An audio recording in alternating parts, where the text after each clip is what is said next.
ഒരു പാവപ്പെട്ടവൻ എന്തൊക്കെ ചെയ്തു കഴിഞ്ഞാൽ അവന് ചോദിക്കാനും പറയാനൊന്നും ആരും ഉണ്ടാവില്ല എന്നുള്ളതിന് ഒരു തെളിവ് ഇനി വേറെ വേണ്ടട്ട, ഇത് മാത്രം മതി.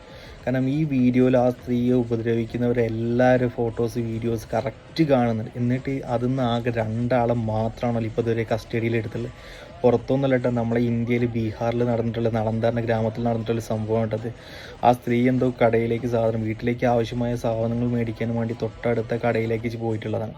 ആ പോയി വരുന്ന സമയത്ത് ഈ ചെന്നായ്ക്കൾ ഇതാക്കണം, ഈ നിങ്ങൾ കാണുന്നുണ്ടാവും വീഡിയോയിൽ കാണുന്ന ഈ ചെന്നായ്ക്കൾ കൂട്ടം കൂടിയിട്ട് ആ സ്ത്രീയെ എങ്ങനെയൊക്കെ ഉപദ്രവിക്കാൻ കഴിയുന്നോ ആ രീതിയിലൊക്കെ ഉപദ്രവിക്കുന്നുണ്ട്. ആ സ്ത്രീയുടെ ഡ്രസ്സ് വരെ വലിച്ചു കീറിയിട്ട് പാവം ലാസ്റ്റ് എന്താ ചെയ്യേണ്ടതെന്ന് അറിയാതെ അവിടെ ഇരുന്ന് പോകുന്നുണ്ട്. കാരണം അത്രയും ആളുകൾ കൂടിയിട്ട് ഒരു കുട്ടി പോലും ആ സ്ത്രീയുടെ ഭാഗം നിൽക്കുന്നില്ല. നിങ്ങൾ ചിന്തിച്ച് നോക്കിയാണ്, നമ്മളെ നാട്ടിലൊക്കെയാണ് നമ്മളെ വീട്ടിലെ അമ്മ അല്ലെങ്കിൽ പെങ്ങൾ വൈഫ് ഇതേമാരൊക്കെ ഇറങ്ങിയിട്ടുള്ള അവർക്കൊക്കെയാണ് ഈ ഒരു സാഹചര്യം വരുന്നത്. ഞാൻ ചിന്തിച്ച് നോക്കി.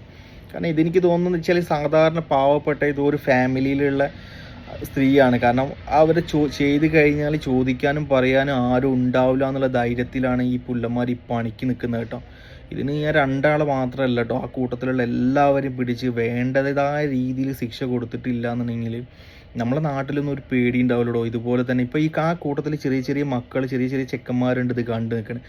അവരിതുപോലെ തന്നെ ഈ ചെയ്തവർക്ക് ഒരു നല്ല രീതിയിൽ ശിക്ഷ കൊടുത്തിട്ടില്ല എന്നുണ്ടെങ്കിൽ അടുത്തത് അവരും ഇതുപോലെ തന്നെ ചെയ്യൂലേ.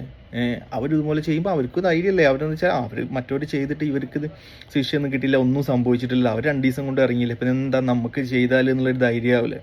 ഇത്രയും അതായത് ഇങ്ങനെയൊക്കെ ഒരു ഇഷ്യൂ നടന്നിട്ട് അത് കറക്റ്റ് വീഡിയോ എടുത്തിട്ട് അത്രയും ആളുകൾ കൂടി നിൽക്കുന്നിടത്ത് ഇങ്ങനത്തെ ഇഷ്യൂ ആ ഒരു സ്ത്രീ അങ്ങനെ എത്രത്തോളം അപമാനിക്കാൻ കഴിയുന്നു അങ്ങനെയൊക്കെ അപമാനിച്ചിട്ട് വീഡിയോ എടുത്തിട്ട് അത് പകർത്തിയിട്ട് സോഷ്യൽ മീഡിയയിൽ ഇടാൻ കാണിച്ച് അവൻ്റെ ഒരു ധൈര്യം കൂടി സമ്മതിക്കണം കേട്ടോ.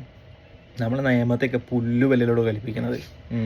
നമ്മളെ നിയമം കൊണ്ടൊന്നും നിയമം ഒന്നും ചെയ്യൂല എന്നുള്ളൊരു ധൈര്യം കൊണ്ട് മാത്രമാണ് ഇതൊക്കെ സംഭവിക്കുന്നത് കേട്ടോ. ഇതിനൊക്കെ ശരിക്കും നല്ല രീതിയിലുള്ള നിയമങ്ങൾ വന്നിട്ടില്ലെങ്കിൽ നമ്മളെ നാട്ടിലെങ്ങനെയോ സ്ത്രീകൾ പുറത്തിറങ്ങുക, സ്ത്രീകൾ നമ്മളങ്ങനെ നിങ്ങൾ ഇപ്പോൾ പുറത്ത് നടക്കുന്നത് അത് ബീഹാറിലാണെന്നല്ലോ എന്നുള്ളൊരു ചിന്തയിൽ ഒരിക്കലും കരുതരുത്. നമ്മളെ വീട്ടിലാണ് ഇത് സംഭവിച്ചിട്ടുള്ളത്. നമ്മളെ അമ്മ നമ്മളെ പെങ്ങൾ ഇങ്ങനെ കണ്ടിട്ടൊന്ന് ചിന്തിച്ചിരിക്കുന്നത് അവർക്കാണിത് സംഭവിച്ചിട്ടുണ്ടായിരുന്നെങ്കിൽ എന്നുള്ളൊരു ചിന്തയെ കൂടെ ചിന്തിക്കുമ്പോഴേ അതിൻ്റെ ആഴത്രയും നമുക്ക് മനസ്സിലാവുള്ളൂ. പുറത്തിറങ്ങാനുള്ളൊരു സാഹചര്യം ഇല്ലാത്തൊരവസ്ഥ വന്നു കഴിഞ്ഞാൽ ഒന്ന് ചിന്തിച്ചിട്ടുണ്ടാ. ബീഹാറിൽ പൊതുവേ നിങ്ങൾക്ക് ബുദ്ധി ഇല്ലയെന്ന് പറയും, ഇത് ബുദ്ധി ഇല്ലാത്തതുകൊണ്ടൊന്നുമല്ല കേട്ടോ, പേടിയില്ലാത്തതുകൊണ്ട്. അതായത് അവർക്ക് ചെയ്ത് കഴിഞ്ഞാൽ ആരും ചോദിക്കാനും പറയാനും ഉണ്ടാവില്ല. നിയമത്തിനെ ഒരു പുല്ലുവില കൽപ്പിച്ച് ഒരു പേടിയില്ലാത്തതുകൊണ്ട് ചെയ്യുന്ന ഇതിനൊക്കെ നല്ല രീതിയിൽ ഒന്നെങ്കിൽ അവിടുത്തെ നാട്ടുകാർ കുറച്ച് വിദ്യാഭ്യാസമുള്ള ആരെങ്കിലുമൊക്കെ ഉണ്ടെന്നുണ്ടെങ്കിൽ അതിൻ്റെ രീതിയിൽ ചെയ്യണം. ഇല്ല എന്നുണ്ടെങ്കിൽ ഗവൺമെൻറ് ഏതായാലും ചെയ്യുമെന്ന് എനിക്ക് വലിയ പ്രതീക്ഷയൊന്നുമില്ല. നാട്ടുകാർ മാക്സിമം എങ്ങനെയാണ് ഇതിനൊക്കെ ശരിക്ക് നാട്ടുകാരനെയാണല്ലോ ഇത് ചെയ്തിട്ടുള്ളതല്ലേ, പിന്നെ എന്ത് പറയാനാണ്.